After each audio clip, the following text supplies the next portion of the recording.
Listen to my voice, singing in the wind. Feel my gentle touch in the golden sunlight.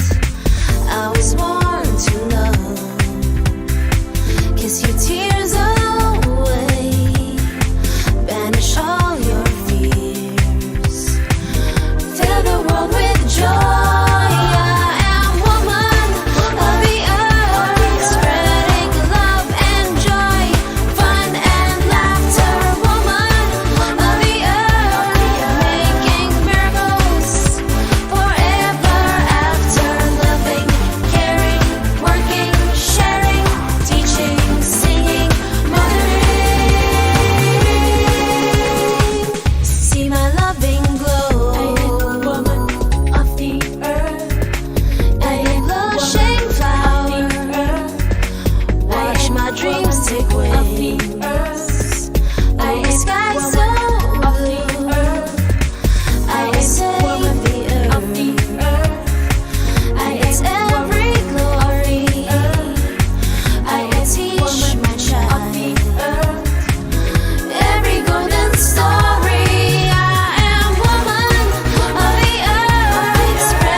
Listen to my voice, singing in the wind.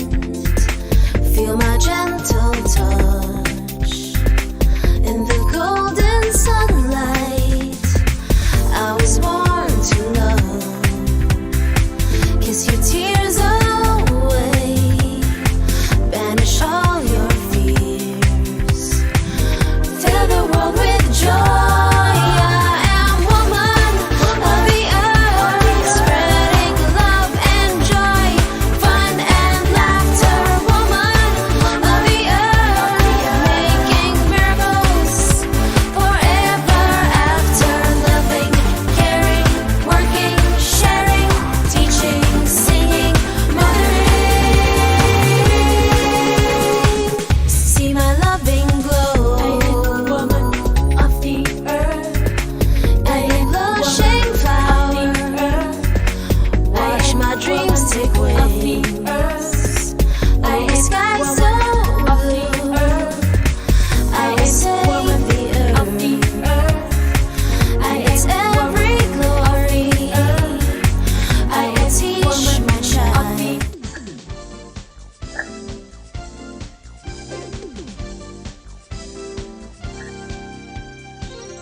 Hey guys, this is Patricia Santos, your Miss Philippines Air 2020. My name is Gianna Lianes, and I am your Miss Philippines Water 2020. I am Shane Quintana Torres, your Miss Philippines Fire 2020. I'm Eliza Marie Mendoza, your Miss Ecotourism 2020. I am Roxy Vayans, your Miss Philippines Earth 2020. And here we are back for another episode of Who Matter. People Who Matter. Close enough. Once again to our episode. This is the second episode in our second series of FB Lives with your reigning Miss Philippines Earth 2020 Queens. And for this afternoon, our topic is a very special one indeed, because for this session, we would be talking about humans of the pandemic, stories of loss, survival, and hope. And this afternoon, we will be joined by two very guests who will embody those concepts. And we will find out more about them later. Then, before we proceed, of course, the last episode, we talked about the environmental advocacy and how it has been impacted by the various events that have been happening in our country, most especially the coronavirus pandemic and all the different social political issues that's been happening. And we were joined by who we fondly call Lolo Bert, who talked to us about the advocacy really and what it really meant to fight for the environment amidst everything that has been happening. And so, as we move on to our new topic this afternoon, let me ask my fellow Echo Angel Queen sisters, for them, what is the greatest lesson that, or biggest realization that they had about human life amidst this dreadful pandemic? Maybe we can start off with my my Eco Angel Eco Tourism Queen, Elisa.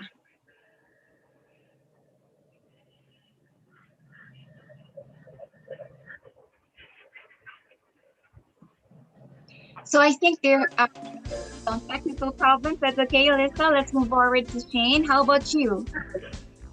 There's a lot actually. So mga kalikasang hapon po sa inyong lahat. I'm very glad that you've asked that, Pat. There's a lot of realizations that I had during this crisis that we had since March or the beginning of this year. But one of the important things that I've learned and I realized is that life won't be the same right after this, but it's okay.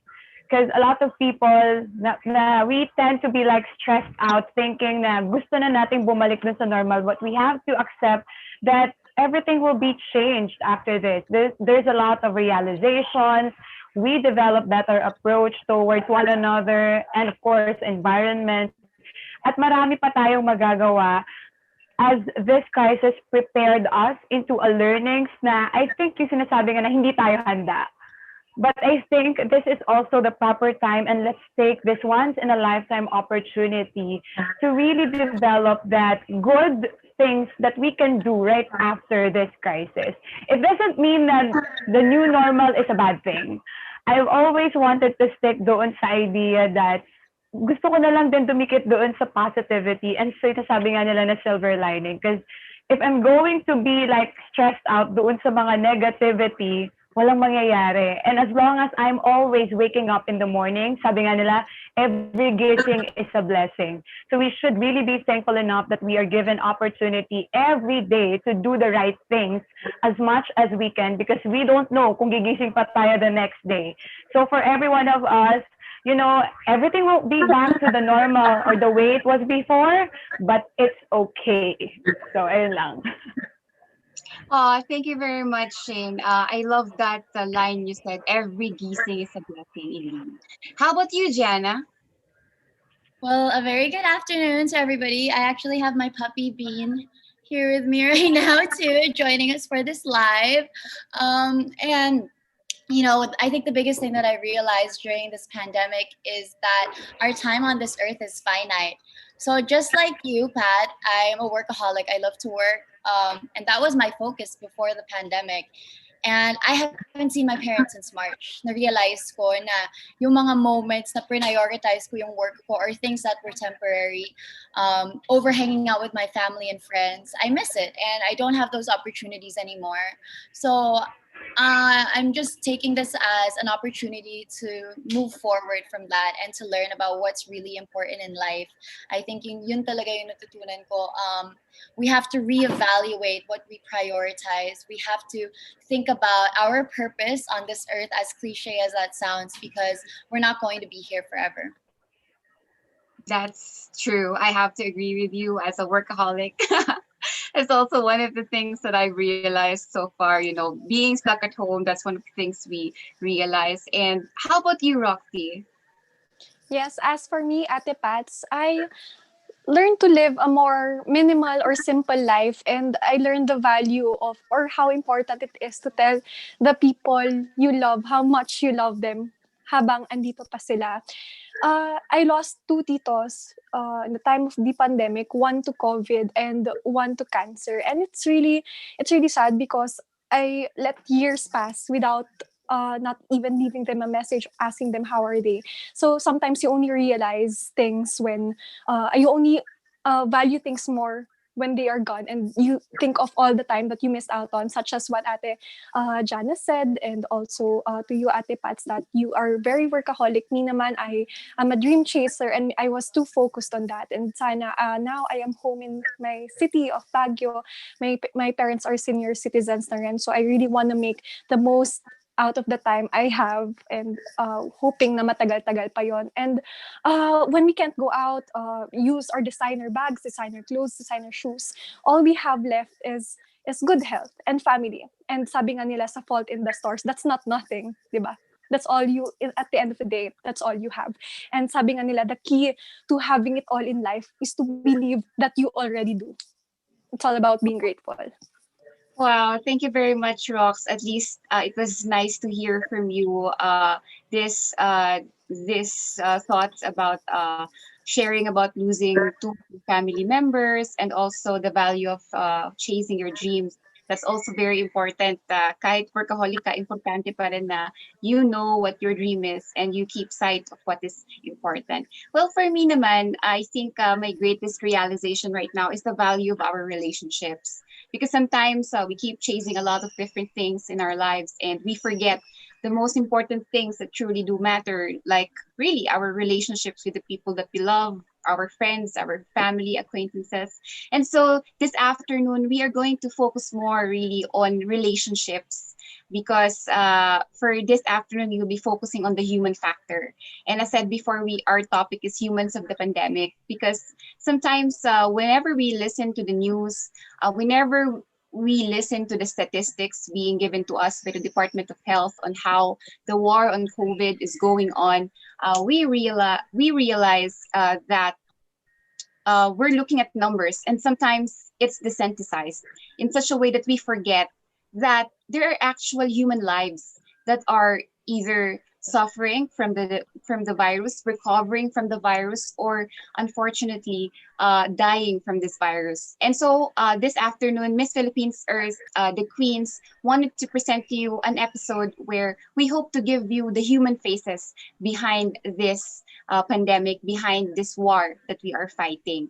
And so hindi ko na patatagalin pa, I want to welcome our special guests. Una po sa lahat, maraming salamat po sa inyong dalawa for in accepting our invites. I know it's not easy even to talk about a personal struggle or a personal loss, but before anything else, I would like to thank both of you for being brave enough and for having the malasakit to share your journey with our fellow countrymen, so that they would also learn from your stories. So our first guest for today is a man of multiple mantles. He is someone I truly admire. He is a successful entrepreneur, and he is a self-made man with an astute business sense, leading him to own and manage multiple entertainment bars.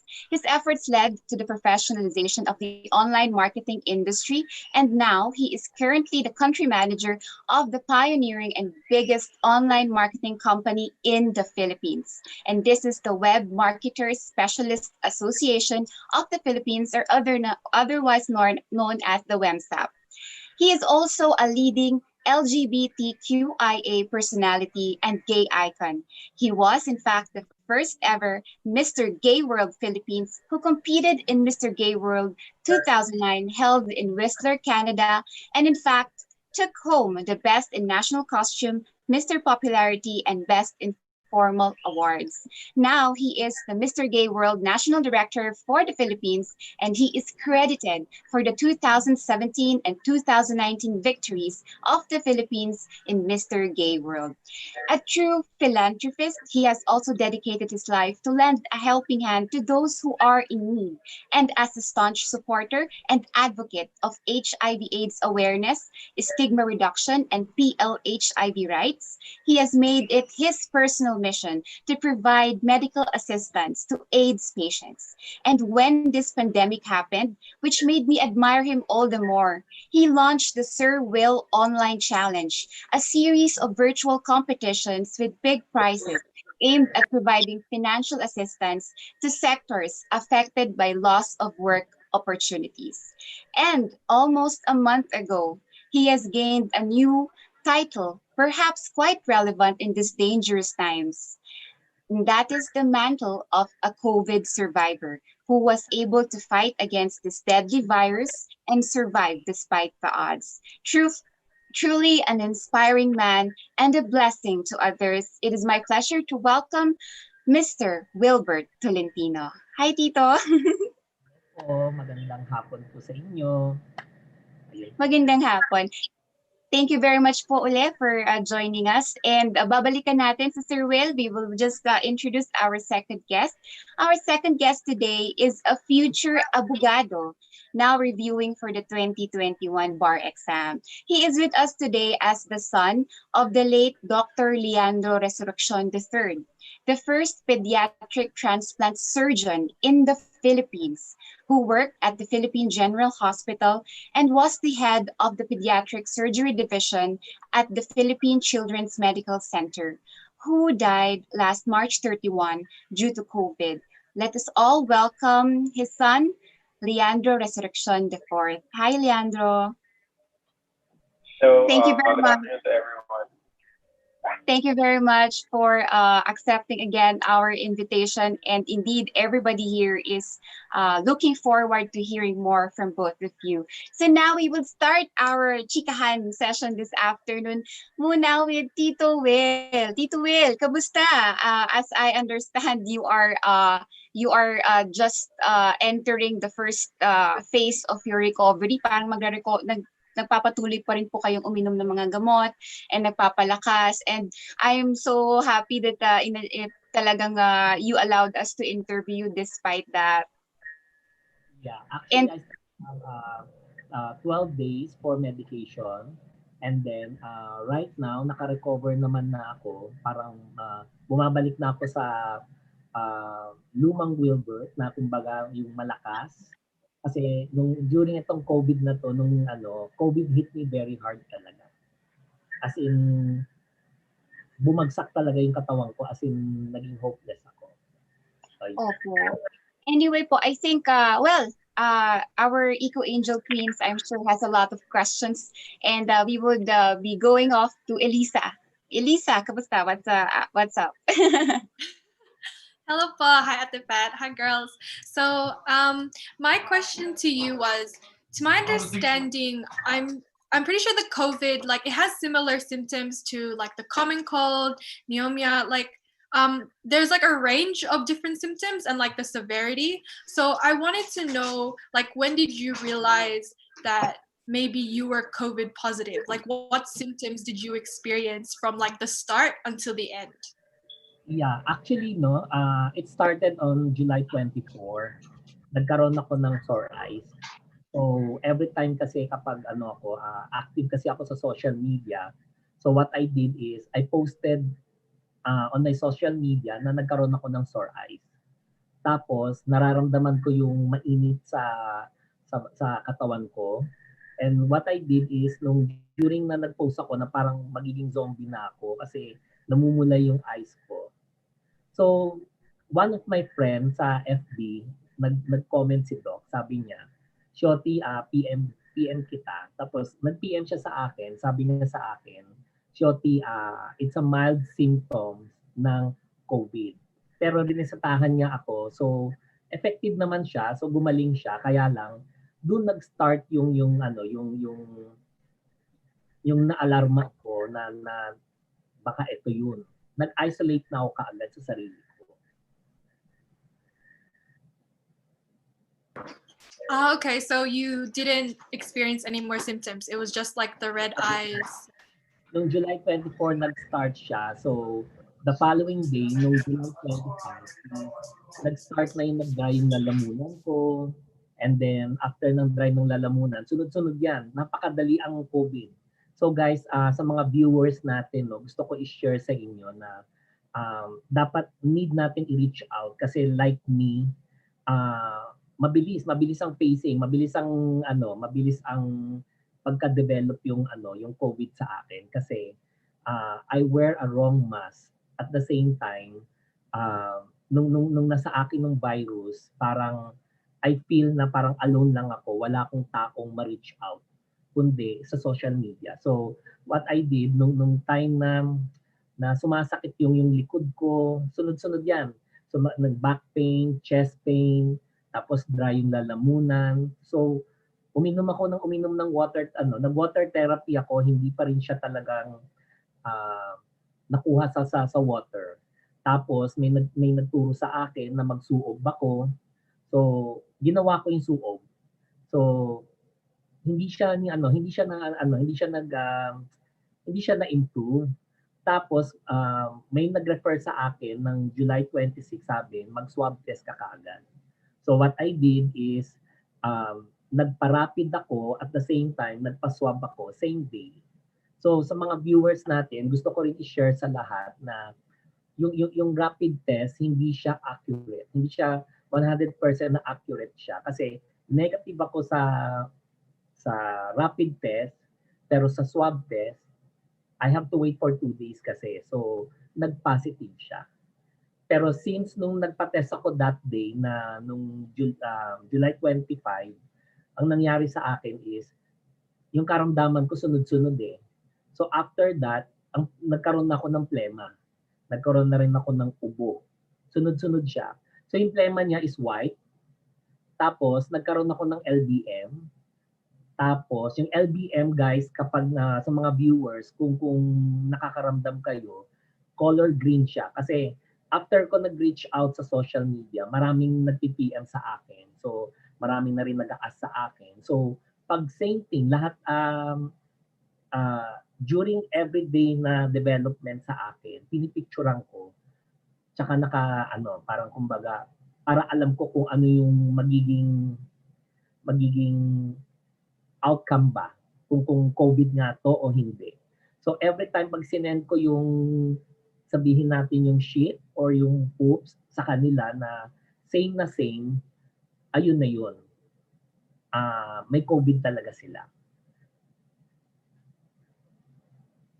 Oh, okay. I think I've never heard of people getting their eyes like they turn red. I've never heard of that symptom, so that's very new to me. And you actually answered my next question because I was gonna ask about how quick did you find out that you were like positive, and like you said, it was within 2 days, and you immediately like self-isolated.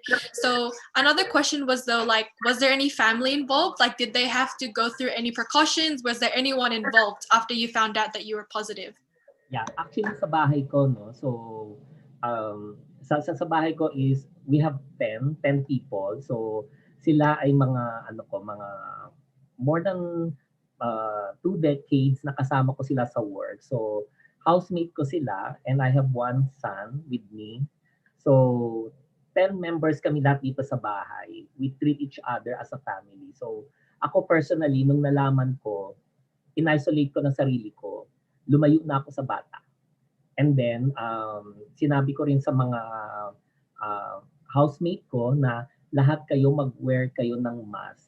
And then, naka-isolate ako dito sa master bedroom ko para safe lahat. Kasi I'm very aware kasi sobra akong health conscious. And I think during that time, nung nagkakaroon ako ng feelings na symptoms na nababasa natin basically sa mga internet na may mga ganyang scenario sa So parang kino-connect ko sarili ko. Ang mahirap lang sa akin is walang survivor na COVID na makapag-guide makapag-guide sa akin. So it started from panic. Napapanik ako, tapos after nung napanik ako, it leads na dapat hindi tayo maging paranoid kasi the more nagparanoid tayo, ang puntahan natin ay depression. Dumaan ako sa depression tapos hanggang inatake ako ng anxiety and until dumating sa punto na naging hopeless ka, napakahirap. So sa mga viewers, gusto ko rin i-share sana na dapat lahat tayo mag-reach out. Huwag nating ikahihiya kasi the virus is everywhere and it's around the world, di ba? Kumbaga, hindi lang naman ako and it's curable. Hindi siya kinahihiya kasi yung virus na yan is hindi lang ako. Kumbaga, iniisip ko marami. So, after nag-reach ako ng social media, thankful din naman ako kasi siguro ginawa rin akong paraan para mag-guide sa mga kapwang nagkaroon ng COVID. So, grateful din ako kasi nakakatulong din ako sa mga pag-coaching sa mga kakilala ko na meron. Kasi may mga iba, hesitant sila maglabas na nag-positive sila. So, ako naman is through PM, malaking tulong na igagawa ko sa kanila na hindi na sila dumaan just like me. Kasi nung during time na nalaman ko is critical ang stage ko. Tapos na-intubate ako, napakahirap. Tapos COVID pneumonia, critical siya with severe acute respiratory distress syndrome pa siya. Kumbaga, last stage na siya. Ayun. Wow, I think that's all my questions, but I just want to say good job because yeah, a lot of people do get scared. Like they don't want to tell people that they're positive, so they like try not to say anything. They try to act like everything's normal. So I'm just like I really admire that you really put yourself out there to make sure that you're helping others who are in your position. Yeah, Thank you. Actually, nung during time, gusto ko i-share din sa mga viewers, no?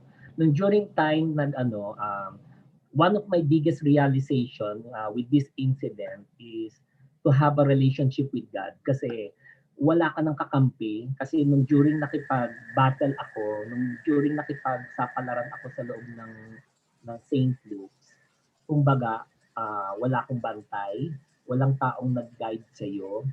Tapos, you feel alone, and yet na parang hopeless to the lowest level ka na parang iisipin mo na saan ba ako pupunta? Lord, ikaw na bahala. Ikaw na bahala sa mahal ng buhay, sa mahal ko sa buhay. Kung may mission pa ako, sige, i-accept ko. Pero sinorender ko sarili ko. As in, sinabi ko sa sarili ko na this is it. Kung para sa akin, swertehin man ako o hindi, go na lang ako. So, unfortunately, na parang nung during time na nag-struggle ako, iniisip ko rin talaga kung saan kaya ako nagkamali, saan ako nakasagap. And then, na-educate ako ng isang doctor na I am wearing the wrong mask.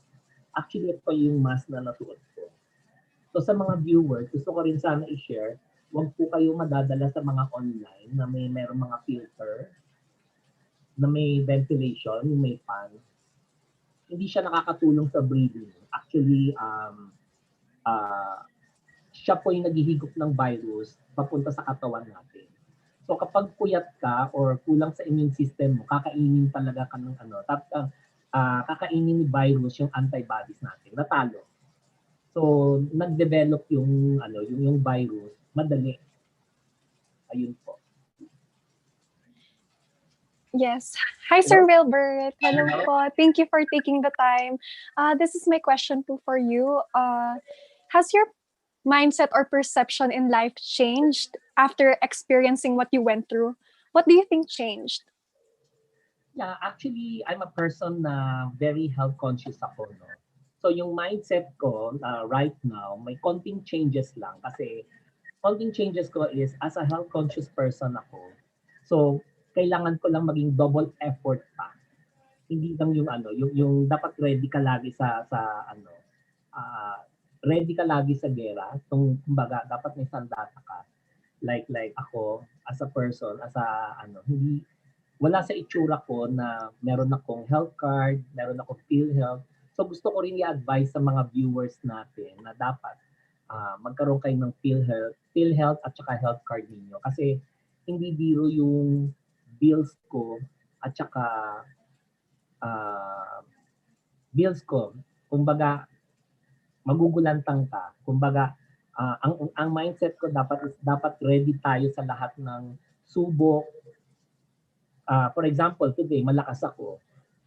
The following day, 50-50 na kaagad buhay natin. Hindi natin alam kung ano ibibigay sa atin ni God talaga. Yes, Yun sir. lang. I like Napakalit lang na yung mindset ko right now is yun, double effort ang pagiging health conscious ko ngayon. Yes, being health conscious po is very important, mostly at times like this pandemic. And I really like your readiness po. As for my second question, do you have an idea po on where you could have gotten the virus? And in your opinion po, is taking proper precautions or staying at home enough? Or so you would feel secure that you are safe? Yeah, staying at home actually is stay home is right. Pero kung may housemate ka or may family member ka pa rin, ay lumalabas din, baka makasagap din. So, I suggest pa rin, stay home as much as possible is the best way to protect yourself and others from COVID-19. So, yun lang, yun yung mga yun yung mga sa tingin ko na needed gawin ng mga viewers natin. Stay home. Kung meron kayong bibilin sa labas, you have to make sure din na kung may mga UV lights kayo or may disinfectant, mas okay din spray ninyo para safe kayo. Yes po, thank you. Stay home, save lives. Although, do you have an idea po, yung tingin yung reason why you got the virus? Or you're not so sure talaga? No. Actually, I know kung saan ko nakuha siya. Pero pangit naman kasi i-reveal natin sa social media. Yes. Actually, ang pinaka-negligence ko doon kasi nung meron akong ka-transaction, yung person pala carrier na siya that time pero hindi pa niya alam. Tapos Okay. ako sa kanya. So, ang negligence ko talaga dito sa mask. Itong mask na may filter na may fan, doon ko nahigo. Actually nasa labas lang siya. And then nag-meeting kami. So I seldom go out kasi eh. So alam ko kung saan ko nakuha siya. Pero pangit naman i-reveal kasi nakakasira Yes po. Yes po, no need to reveal. Thank you for sharing po. That's really nice of you po. And thank you for joining us po. That's all for my questions sa'yo po. Thank you. Yung parang share lang natin sa mga viewers natin, no? So kapag lalabas kayo, we have to make sure wear proper mask. Mas maganda yung ma-double nila kaysa yung may mga bulbs or may filter kasi pag once nakuha niyo yung virus na yon, lalo na sa akin, sapul talaga. I feel yung pinupunit yung immune system ko. Napakahirap yung pagdadaanan talaga. Ayun po. Hi, Sir Wilbert. Salamat nga po for being here and sobrang courageous niyo po for sharing your story. I want to ask you this po because I think that this is something we all need to speak out about.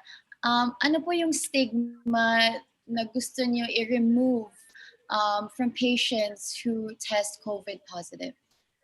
Yeah, actually ako lang para sa viewers, sana alisin natin yung discrimination kasi curable itong COVID kasi ako po ang isa sa mga nakasaksi at na-experience sa ganitong sitwasyon. Walang pagkakaiba ang na-COVID sa hindi na-COVID. Nagkataon lang na-experience ko. So, shinare ko to, sana ma-inspire ko lahat ng tao na wag nating pandidirian, wag nating iisip. Kasi personally ako na-experience ko na may pupunta na akong transaction, sabi sa akin, ay through online na lang tayo. Parang I feel na parang nandun pa rin yung stigma. Na parang takot. Even my brother, nagdala ng food, iniwan na lang sa guard. Parang gusto ko sila na parang i-educate na hindi naman ito habang buhay na sa akin yung virus na to. Naging negative ako ng twice. So, sinabi lang sa akin ng doctor, I have to recover at least 3 to 6 months kasi yung sa akin is critical. Pinakamatapang na COVID ang nakuha ko. Yun. kumbaga jackpot ako. Pero within 3 weeks pa lang ako ngayon nasa labas, I feel I'm healthy na. I'm back to normal, just like old Wilbert na productive na ako. Nakakapag-chika na rin ako, nakikipagkwentuhan na ako sa inyo mga queens. And I'm very honored na invite niyo ako dito for this forum. Ayun po. Well, we're honored to have you as well, po.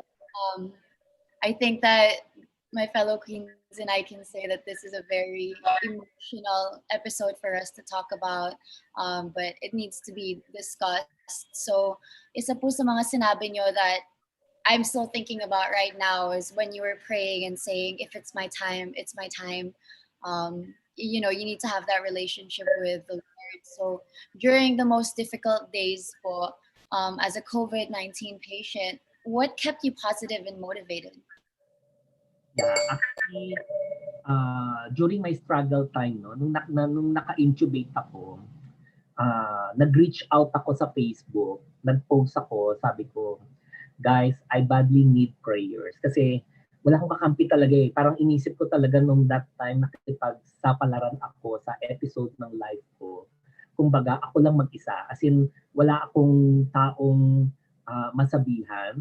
So, nung nakita ko, nung nag-post ako ng Facebook, and I'm very grateful talaga na thousands of people, nag-trending ako actually dahil sa mga tao. Nag-plug yung FB ko, maraming nag-pray sa akin, and I'm very grateful dahil hindi rin ako pinabayaan ni Lord. At the same time, dinig nila yung mga prayers ng mga friends ko, mga business partner ko, as in talagang sobrang overwhelmed ako kasi kung ikukwento ko parang nakakaiyak yung pinagdaanan ko. Tapos pag nagche-check ako sa social media habang 72 hours ako naka-intubate, hindi ako natulog. Habang nagbabasa ako, nakikita ko rin yung nag-trending din na napagkamalan ako nung Gilbert GK na against sa government. Nakaka-stress. Kumbaga, isipin ko na, bakit yung mga tao iba nagka-curse sa akin na, uy, sana karmahin to. Yung pala yung Gilbert GK is against government. And I never post anything, lalo na sa mga politics. Hindi ako about sa politics. I'm more on helping people na napagkamalan, pinagdikit ako ng picture ng Gilbert GK sa Wilbert Tolentino. So, thankful din ako sa mga followers, tsaka yung may mga kumari ko, mga friends ko, mga business partner ko, na pinagtanggol din ako. Kumbaga, nag-trending din siya, na inabot siya ng, I think, 22,000, 30,000 na mga likers. Tapos, na-invite ako ng GMA na interview ako. So, hindi ko kinahihiya na nagkaroon ako ng COVID. Even other celebrities, yung mga kilalang celebrities, nagkaroon nga sila ng COVID, hindi rin nila kinahihiya yun. So, sana maalis natin yung discrimination kasi I feel bad kapag yung kung sa kanila mangyari. So, ako personally, I will take this opportunity since na-invite na rin ako, guys, reach out. Kasi mas mahirap yung lumaban kayo sa isang battle na walang nag-guide sa inyo. And open naman ang Facebook ko, guys. So pwede naman ninyo ako i-PM kung ano ang nararamdaman ng sintomas ninyo. So I can guide you guys kasi lahat 'yan sa akin naka-documentary sa akin. Yun po. Thank you po. Those are my questions for you. So maraming salamat po for sharing your story. My pleasure. Hi, Sir Wilbert. It's really nice to see you here. Actually, sobrang ina-admire ko kayo kasi during the course of our virtual pageant, actually mas nauna na kayo na you keep on producing this online competitions wherein nagbigay kayo ng means sa ating mga kababayan para ma-entertain sila at the same time to earn money with just submitting videos. And I can truly say to that it was like a fair competition after all. Different people, transgender, mga lalaki, mga babae. You really gave opportunity to everyone. That's why you're really blessed enough right now. No wonder. So ngayon, sir, ang tanong ko sa inyo is that, How's your life after recovering from COVID-19? Kamusta po kayo ngayon? Kamusta ang buhay after that? After this COVID, so bumalik ako sa Serwil Online Challenge. Actually, since nag-start kasi ng lockdown ng March 15, so meron kaming group event at saka syempre meron akong mentor na kumbaga isa sa mga motivator ko rin na I'm very grateful and thankful sa kanya during my COVID incident. Every morning, sinasend ako ng prayer si Direk Rogil. So, Direk Rogil, si Direk Rogil Flores is a beauty queen maker ng KF. Siya po yung mentor ko, kumbaga, 2007, from 2007 until now, we are good friends and at the same time talagang binavalue ko rin siya. So, isa siya sa mga kasama kong nagbuo yung Serwil Online Challenge.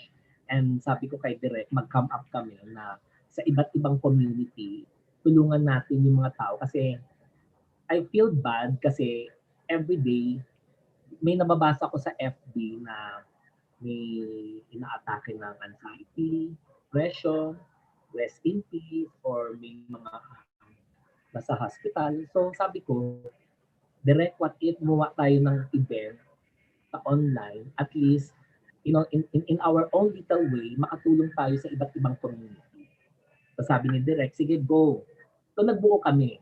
So I invited Frank Kendall Fabroa, yung kilala sa PGT na first runner-up na ringman.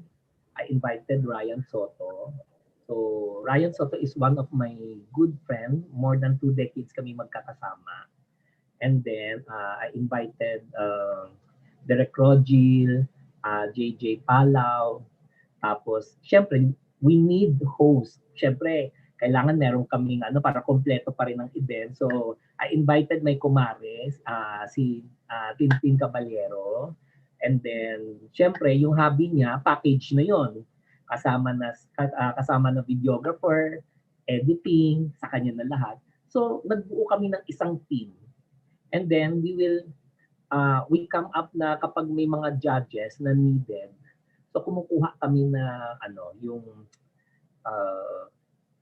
special guest para every community mamimit din nila yung mga personalities. For example, in-invite namin si Tito Norman. Si Tito Norman Tino is one of our special guests during our events. And then maganda rin kasi maganda yung mga guests na ini-invite namin na iba-iba. In every community, nag-i-invite kami ng ibang guests. Like Carla Henry, na-invite ko. Ayun. Na-invite din namin si Ima Castro for Voice of Lockdown. Kung napunta kami sa singing contest, napunta rin kami sa pet community, singing community. Ayun. Lahat ng community, we see to it na iikutin namin lahat. Gusto namin na makatulong kami sa maliit na bagay during this pandemic period. Yeah, nakita ko rin actually, Sir Wilbert, and I'm really glad kasi aside from providing this online challenges to every Filipino, very visible din sa social media accounts mo, all of yung mga ayuda na pinamigay niyo din. So lastly po, sir, since you can really tell the story, really open the story to everyone, ano po yung tulong na sa tingin niyo maibibigay po namin sa inyo and to other people also who survived or recovered COVID-19? Siguro ang the best way na may tutulong sa is alisin lang natin yung pagiging yung pagiging discrimination natin sa mga kapwang nagkaroon ng COVID. And then kami naman as a COVID survivor, siguro nandito lang kami, pwede ninyo kami ma-reach out. Just like me, nagpa-flood ako lagi sa mga messenger ko tsaka mga sa FB page ko. People is asking for about their symptoms. Even hindi ko kilala, rin-reply ko kasi ayokong maranasan nila yung naranasan ko. Kumbaga, mas maganda yung naka-ready rin sila bago sila makipagsapalaran sa battle ng COVID-19. Ayun po. Thank you so much. Sir Wilbert. I really appreciate all of your answers. So, Pat? Iba ako Yeah, maraming salamat po talaga, Sir Will, because listening to you pa lang, I guess I can really see po how much you have given to the community, and perhaps that is the reason why you have also gotten so much in return. So, yun po, for me naman, ang question ko po talaga mostly is, ano po yung magiging advice nyo sa ating mga kababayan na wag naman po sana, pero inevitable po kasi, pero malamang po meron po sa atin sa na mga nakikinig ngayon, baka merong, kung sakali lang po magkaroon sila ng COVID-19, ano po yung magiging best advice niyo sa kanila to fight this disease? Ano man pong form ito, may it be the easy form na sinasabi nila na sa bahay lang, umiinom lang ng vitamins, or the most difficult one, which is your case, which is nadala pa po kayo sa ICU. So, ano po yung advice? And actually, marami pong nagtatanong, gaano po ba talaga kamahal magkaroon ng COVID? Lalo na sa panahon ngayon, how costly would it be po? Yeah, basically sa akin, no, kasi may determination kasi ako na gusto ko talaga siyang ilaban. So yung kapag ikaw ay kinain yung kahinaan ng loob mo, basically tatagal ka talaga sa hospital. Tumatakbo ang bills. So ako naman, hindi naman dahil sa bills ang iniisip ko, kasi iniisip ko kasi yung mga friends ko, yung mga ka-work, yung mga nasa sa mga kasama ko sa work, in any field, lahat yan mahal ko. Parang we treat each other as a family. Parang kumbaga, hindi ko inisip yung bills. Inisip ko is, kailangan mabuhay ako. Tapos, mahirap kalabanin yung depression kasi mahirap i-overcome. Kumbaga, kung walang nagme-message sa iyo that time, puro kumusta, ano karamdaman mo, parang mahirap. Mahirap pagdaanan yung depression. Mahirap i-overcome. So, basically nung mga motivational sa akin nila Direk Rogil, na mga sister-in-law ko, yung sister-in-law ko si Grace, as in talagang maya't maya i-PM nila ako, minomotivate nila ako. Malaking bagay yun. So advice ko lang sa mga tao na, for example, kung may mga sintomas, first aid ang unang dapat gawin nila, kasi eto natutunan ko sa doctor nung during nasa St. Luke's ako. Ang sabi nila, we need vitamin C with zinc. Kailangan may zinc tayo sa body para hindi tayo kapitan ng virus. May enough sleep, yung hindi napupuyat, para yung immune system mo malakas, hindi ka kakainin ng virus. And then, kapag may mga simptomas, kailangan mag-isolate muna, pakiramdaman. I'm not a doctor, so ako naman is based sa experience ko, gusto ko lang i-share sa lahat. Kung sa tingin nyo ay temperature nyo, like ako, 37.8 pa lang, nag-pack up na ako. Nag-decide na ako pumunta sa St. Luke's. And syempre, speaking of St. Luke's, syempre, gusto ko mag-thank you sa St. Luke's, no? Yung VP President, si VP Rafi Solis. Thank you, tsaka mga doctors ko, mga nurses, grabe, sinave nila yung life ko talaga, as in, pag-motivate sa yung mga nurses. Kaya I salute sa mga frontliner. Totoo yung mga naririnig natin sa mga news na nawawala yung mga frontliner natin, kasi mahirap din yung trabaho nila na pinagdadaanan nila. Kasi dama ko kasi personally ako, I feel na parang nag-iisa ako, tapos sila, nakabalot sila, na parang nakikipagsapalaran sila para buhayin nila yung pasyenteng COVID, na may COVID. So, thankful tsaka grateful ako sa mga frontliner talaga, kasi next mission ko sa itong coming sa ko is for medical community. Ako ng Sir Will Online Challenge for medical community, with collaborating kay Direk Rogil and Ryan Soto, kasi gusto namin tulungan din yung mga frontliner, kasi kunento ko sa kanila yung trabaho nila. Lalo na yung nakahiga ako nung mga nurse, every time na mag-shift na ng ng duties nila, lagi akong nakikiusap sa mga nurse na wag nila ko iwan kasi I feel secured for them. And parang ah, parang feeling ko ano naman ako parang mag-isa ako ulit na lalaban. Iba na naman mag-meet sa akin ng another nurse ulit. Parang nakakalungkot. As in, sobrang nakaka-touch yung mga frontliner. Kung paano sila mag-alaga, you will feel na parang you will left alone again. Parang ang hirap. As in, ang lungkot, kinakain ka ng lungkot na lalo na pag magpapalit na ibang nurse. Yun, ganun ang feeling ng isang COVID na pasyente. So, advice ko sa mga tao na kapag may mga simptomas, mag-reach out. Kasi pag hindi sila nag-reach out, mas mahirap yung ma-develop na mapupunta lang sila sa pneumonia. Yun ang pinakamahirap na stage na pagdadaanan nila, yung nahirapan sila huminga. So wag na natin paabutin yun kasi just like me, inabot ang bills ko ng 2.1. Other patient, napakalaki po. Other patient po, may mga iba inaabot ng 4M, merong inaabot ng 5M, pero ending, nawala pa. Nabawian ka rin. So, dapat may may determination ka, tsaka may fighting spirit ka. Naku, maraming salamat po, Sir Will. Medyo bumigay yung heart ko when hearing about the cost. But really, it's really not good for anybody to catch this deadly virus. So I hope that everybody who listened to your story would at least know the main message here, which is still, iwasan po natin, palakasin ang ating mga resistensya at palakasin ang ating mga loob. So now po, maraming salamat po, Sir Will. We will now move forward. Thank you po.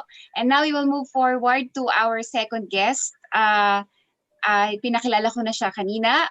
We have the son of the late pediatric surgeon.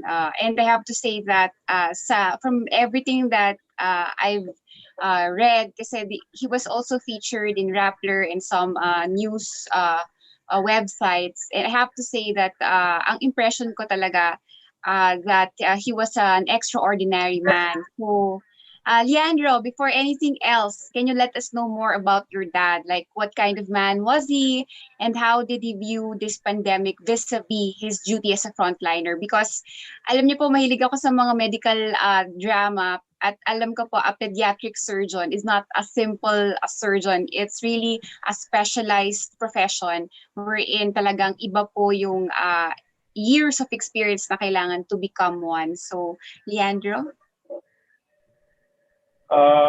First thing I can say about my dad, I think it's been spread all over social media naman. He was a very cool person. If you can see the way he smiles, it's very genuine. There were tributes all over that after he performed surgeries on some of his patients, he would take pictures with them, selfies with them. He had long hair. Basically, he wanted to look like a rock star and a hippie at the same time. But the more important thing about my dad that people should find out is, number one, he's very brilliant. He's probably the smartest person I've ever met in my life. And I can honestly say he's the only person I can never outsmart. Growing up as a child, of course, I had my own antics, I had my own transgressions, but my dad was the person that I couldn't outsmart because one thing that people should know also is because he was also a very strict person. Despite how happy-go-lucky he seemed, despite how happy he seemed in his pictures and during his practice, he was also very strict. He was borderline perfectionist. Maraming nagsasabi sa akin that whenever they enter the surgery room with my dad, ayan, magbibiro muna siya, mag-joke siya, and then everyone wears their scrub suits. Dad ko pa, scrub suit niya colored.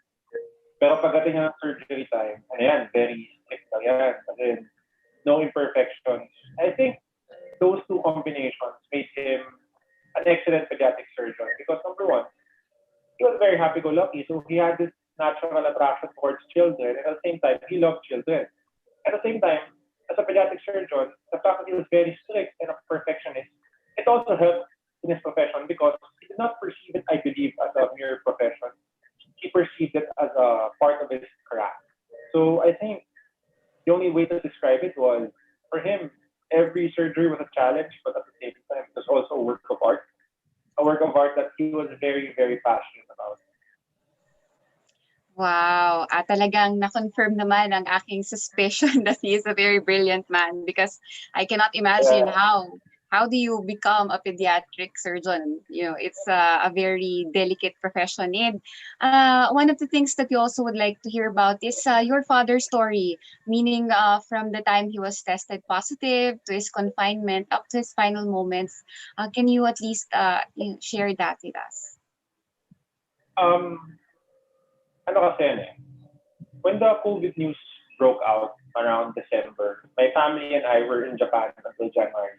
When I was talking to my dad about it, I remember when we were in Japan, I was asking, Dad, do we need to buy a lot of masks? Eh, may sa Manila daw, wala na daw masks. My dad was all, he told us to, let's buy masks, but let's not hoard masks. So he had this worry about COVID. He knew it could be something very grave. But at the same time, he trusted when people said that it wasn't how do you say this? It wasn't gonna be full blown when the WHO said that, the Chinese government said that, and our government said that. But he was also very prepared for it. And eventually, March came. He started having symptoms on March 10th. It started with a cough, but my dad was very smart. The moment he had these symptoms, he already isolated. You know, I didn't think it was COVID at the start, but eventually when the cough progressed, I started believing already na symptoms of COVID. But I couldn't know because all I could hear was my dad coughing in his own room because he isolated in his own room. We weren't able to see him anymore.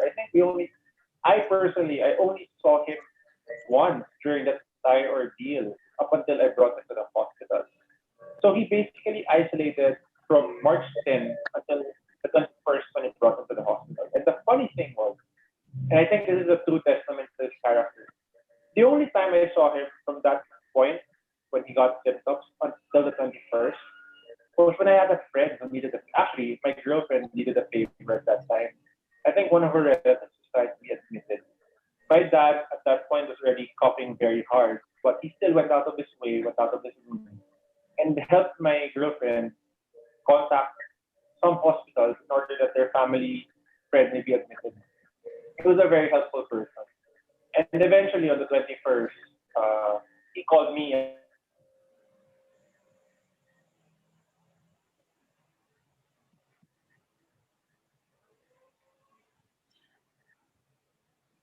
I think we have just some technical problems. So, siguro internet to. I think one of the things that we also have to hope for is better internet connection. Sana po, I hope the new provider po, di ba, that they have, the Dito, would be able to give us a better connection.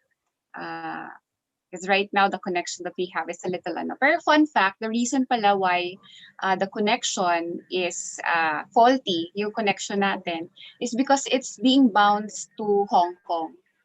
So meaning, nangyayari, yung Sorry, signal can you natin, ba-bounce pa siya. Ayan na, bumalik na siya, later na lang.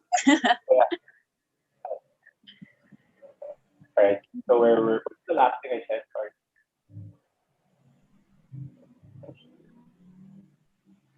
Hello? Yeah. Yeah. What was the last question? Sorry. Wait. Oh yeah, basta. I can remember the girlfriend. Yeah. Yeah, I can remember the clue is the girlfriend. Okay. My dad got admitted on the 21st, and that was that point of him being admitted was already very sad for me because when I spoke to him on the 21st after he got tested, he called me and he told me that he needed to be admitted. At first I was shocked kasi I knew na okay baka symptoms to ng COVID. Like as Sir William talked about a while ago, the initial symptoms went on.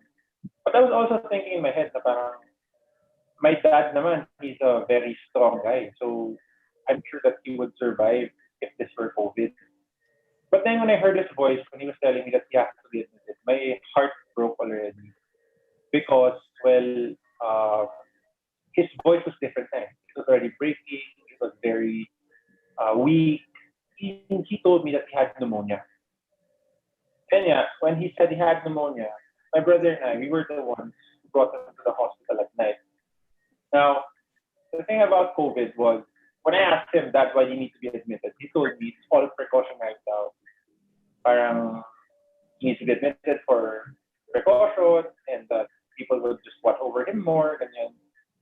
But the next day after being admitted, I received a call from the doctor who told me that that was being transferred to the ICU already. So I was thinking in my head, how could ICU be precautions at the intensive care na yan eh? And then the doctor was telling me that the pneumonia was getting more severe, etc. And I just prayed. I just prayed to God that I hope that he'd get out of it, that it won't come to a point that he'd be intubated, because I know what intubation means more often than not. And then on the third day he was at the hospital, right?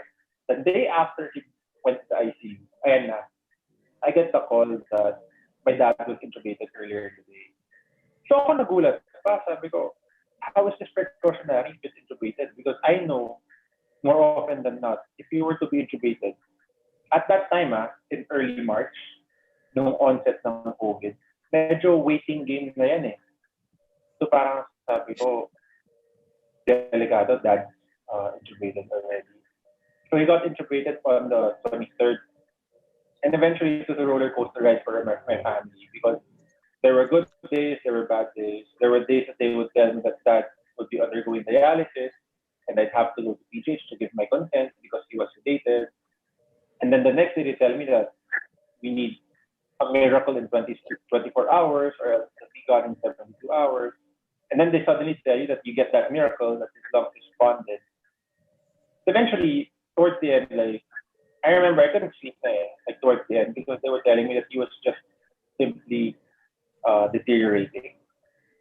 He was just consistently deteriorating. I remember when they told me that we needed the miracle, or else would be gone in 72 hours. We got that miracle actually. As a matter of fact, there was good news. And it went around the medical community. Everyone was texting, God bless, Dr. Leandro Resurrection's lungs responded, etc. But that same night, I received another call from PGH. They told me that if I could go in. I was hesitant to start because it was after curfew hours during the ECQ. But I still went anyway. They told me that I needed to give consent for 2 new antiviral medications at that time, because it's the first time it's got to the country. I gave my consent, but I was very scared when I gave that consent, because I knew what it meant to give consent. It means that they have to try something new, because what currently they're doing isn't working. So yun nga, I gave that consent, and I asked them, sabi ko, Doc, di ba okay na? We got that miracle. My dad will be better. Bakit biglang we need to try something else? And eventually they told me at that time that around 6 p.m. of March 30th, that his lungs took a turn for the worse, and that we should brace for the worst. I didn't know when it would happen, but so I just went home. I spoke to my relatives. I told them that despite the good news earlier that day, and yeah, things took a worse at night. So I fell asleep around 4 a.m. on the 31st, and around 6 o'clock, I received a call. Someone was calling me, and I was thinking in my head, who would be calling me at 6 a.m.? And then when I saw that the doctors were calling me at 6 a.m., I kind of figured what was happening. So they called me and then they told me that, they said, Jan, your dad's heart stopped. And when they told me that my dad's heart stopped, I didn't even ask if what happened. I just asked if he dead. And when they asked if he dead, they just told me that they were resuscitating him. And they asked me how long do I want to continue the resuscitation of my dad. And that was the hardest question they asked ever, because it's like asking, up until when do you want us to continue fighting for his life? I called my uncle, I asked my uncle what the good time was. I told him 20 minutes. And when 6:20 came, they called me again and they told me na, Jan, wala na talaga. We tried resuscitating your dad for 20 minutes. And wala, it's not responding. I said, Doc, just give me 5 more minutes. So at the 5-minute marker came, I didn't wait for their call anymore. I was the one who called them already. I called them and then I said, I asked lang, did he respond? And then sabi no.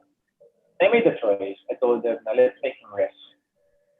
So he was officially declared dead on March 31st around 6:30 p.m.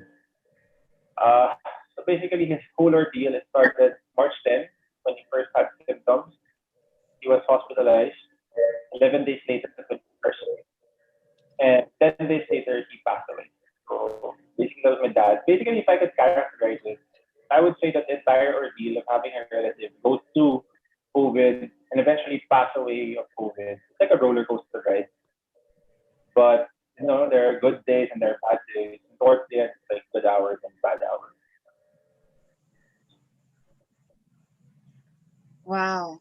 I am speechless right now. And I think also my Eco Angel Queen sisters are also very much touched I think, moved by your story because it's really not easy to go through what you guys did. And considering that your dad is a frontliner, really a surgeon, and knowing that he knowingly put himself in the line of fire, a lot of our doctors are doing that. And so that is really something that is something very inspiring, and also kumbaga nakikiramay po talaga kaming lahat to what happened. And of course, I think Roxy has a, a, a question to Leandro. Hi, Sir Leandro. I just wanted to say thank you for your dad's service. Even at a young age, I always saw doctors as a superhero, and thank you for giving children a second chance in life for your dad.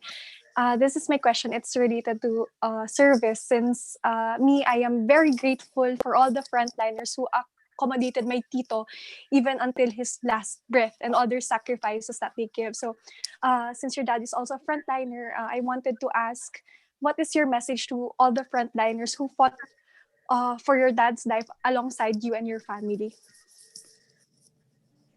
I think this is a very touchy topic for me because when I didn't want to announce it. My family didn't want to announce that my dad had COVID and he was dying of it because he wants to keep it private. But the reason why we announced it is because when rumors started to go around, we received discrimination also. Like people were telling us, may COVID yung bahay na yan, blah, blah, blah.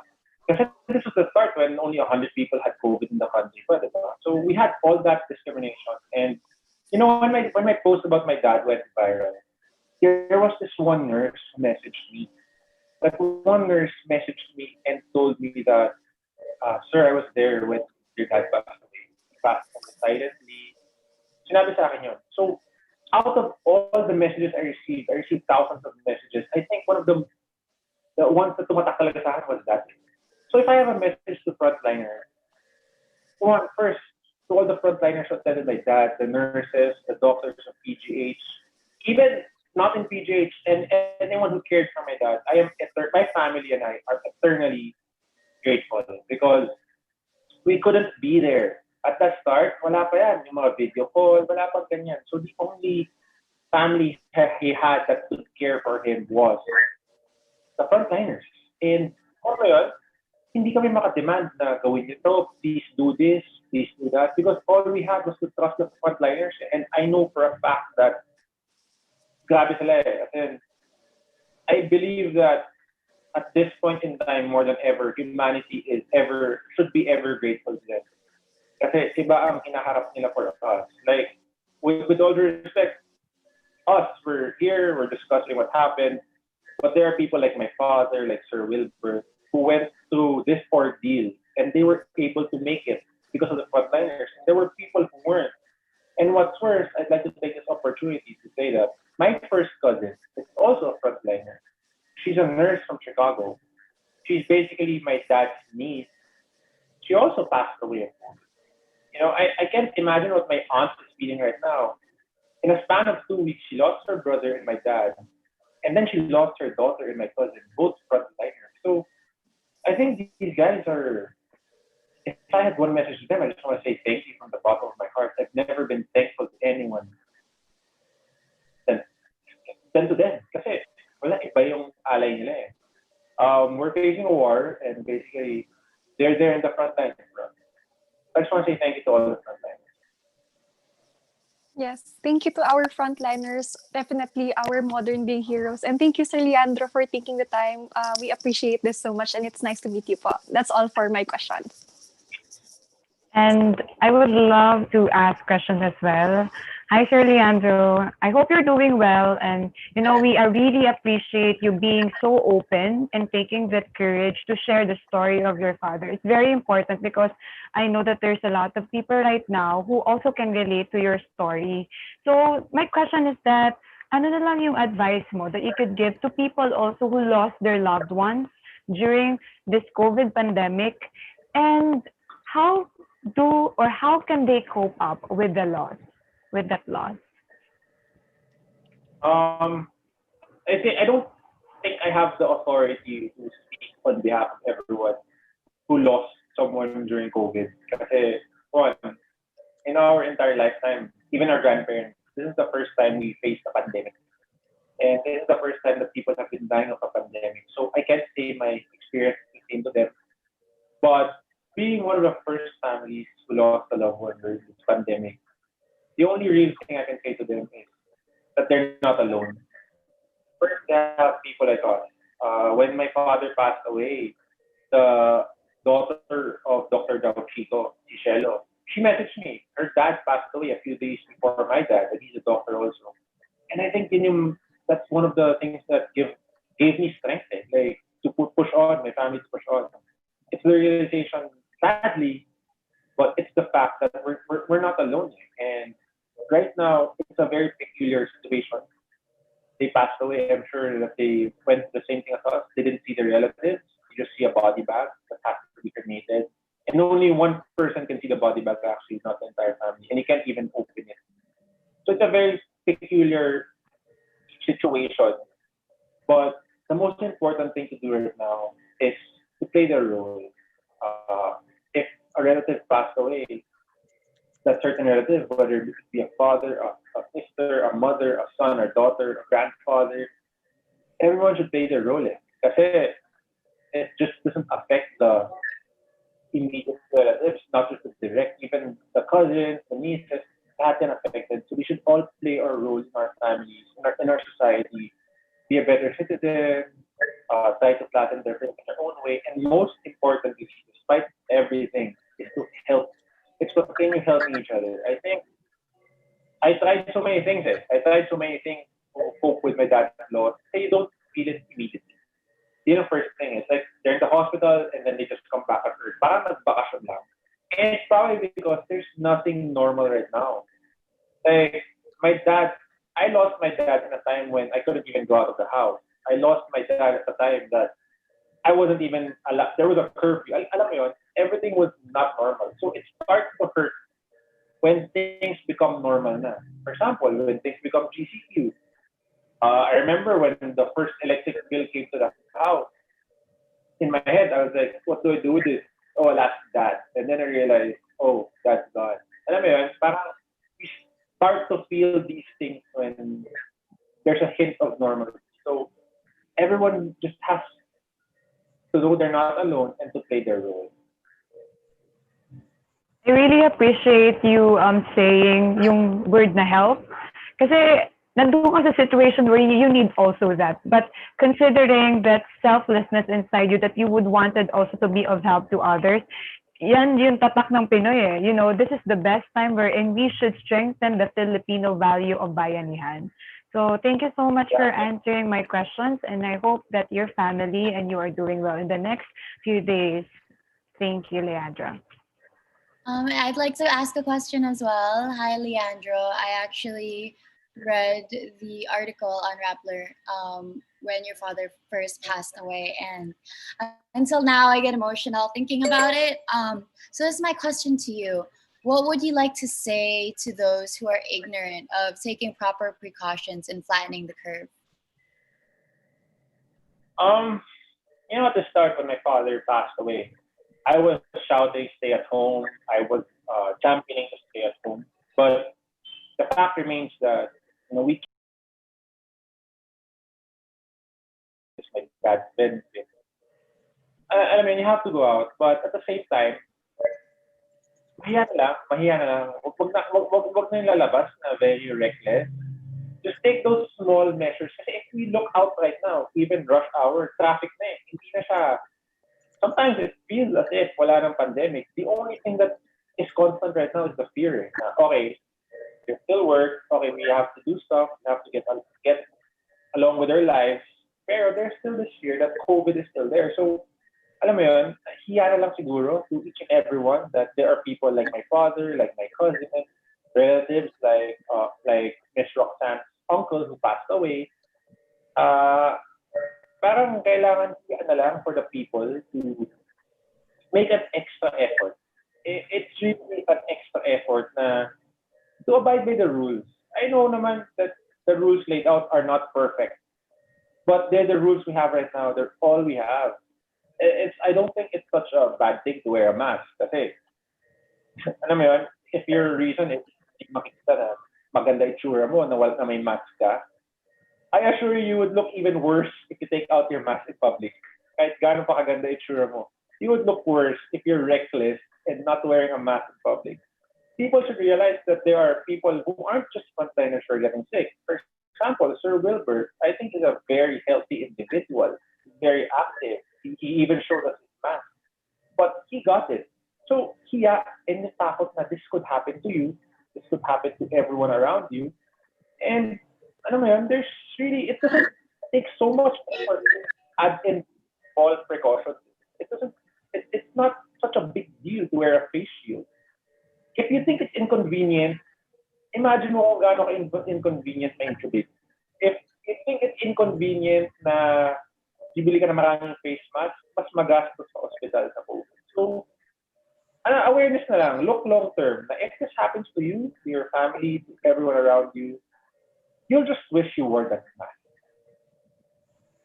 Thank you for answering my question, Leandro. And I think we can all say that both you and Sir Wilbert are very courageous for everything you shared today.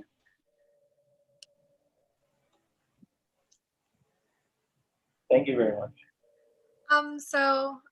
Instead of asking my questions, because it seems that you did answer them along the way, I just want to say to give you the condolences from the Queens, Miss Philippines Earth Management, and I'm sure from everyone who has heard your story.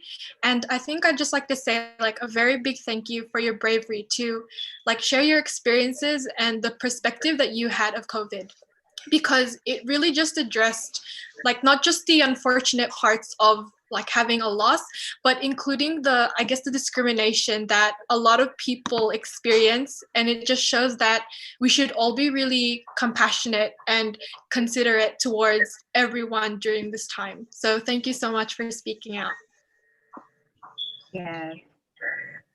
I have to say I agree with you that all our sister queens here are very thankful for your presence, you, Leandro, and of course, Sir Wilbert. So again, maraming salamat po sa inyong dalawa. And I know that everybody who was watching this afternoon, in fact, us queens right now, really learned a lot. Sobrang daming learnings this afternoon. Sobrang nakakataba ng puso that we were able to have that with you guys and your presence and your stories. And I think our key takeaway here is really we need to look at the stories a little more closer. We need to be more, kumbaga, kailangan natin mas maging mapanuri. It might seem that this COVID-19 issue is that just a disease, but a lot of people are missing the big picture. There is a lot of things involved, and there is a lot of things that we need to care about. We need to care about our personal health. We, as Sir Will said earlier, we have to be health conscious. And of course, aside from our own personal health, we have to have a relationship with God. And we have to take care of our mental health. With Leandro's story, my key takeaway is really making sure that we are doing our part. What really struck me is one of his last statements about if you think that the things that you would do would make you look good, but if you look like you're a person who is endangering the lives of those around you, then you really don't look good at all. You're going to look the ugliest person. You're going to be the ugliest person in the room. So if you want to really contribute to this fight, especially to help our frontliners who, as we are seeing from both stories, they are the ones who are really taking the brunt of this war. They are really the ones who are sacrificing, and they are the ones who are making sure that the people survive. And tama si Leandro, we have to look at this both short-term and long-term simultaneously. Hindi pwedeng basta na lang nating sabihin na we have to look at our lives and just survive, meaning we just have to go out and work and isasawalang bahala na natin yung mga safety protocols. We have to look at this long term. And I hope that we are now learning that beyond the statistics, beyond the numbers, there are people behind these numbers, and we must be conscious, we must do our duty, we must wear a mask because that is our obligation as citizens of this country. And so again, maraming salamat po sa lahat ng nanood. Maraming salamat sa ating mga guests at sa ating mga sister queens. Thank you. And of course, don't forget everyone to like and follow the official Miss Philippines Earth Facebook page and Instagram account. That's at Miss Phil Earth.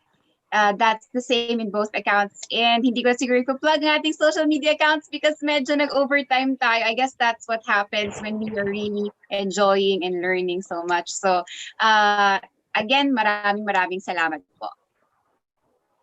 Thank you very much. And of course, of course, we would like to plug also the, if you wanted to be updated about the upcoming virtual pageant of Miss Earth 2020, please follow us on our Facebook account, that's Miss Earth. Follow us also on Instagram and Twitter, that's at Miss Earth. And of course, subscribe on our YouTube channel, that's at Miss Earth. There's going to be a one-day getting to know you event of Miss Earth 2020 delegates, which will happen on the 21st of September. Make sure you work out. And starting September 22, there will be daily free pageant events. So watch out for the start of the official activities of Miss Earth, the only international competition who has pushed her despite all odds, showing that indeed at the very core of this pageant is first. To know more about the time and delegates assigned, please follow the official Miss Earth page. Thank you for joining us today on talking about people who matter. Please join us again on our next episode, which would be on this September 8th. Thank you. Maraming salamat po!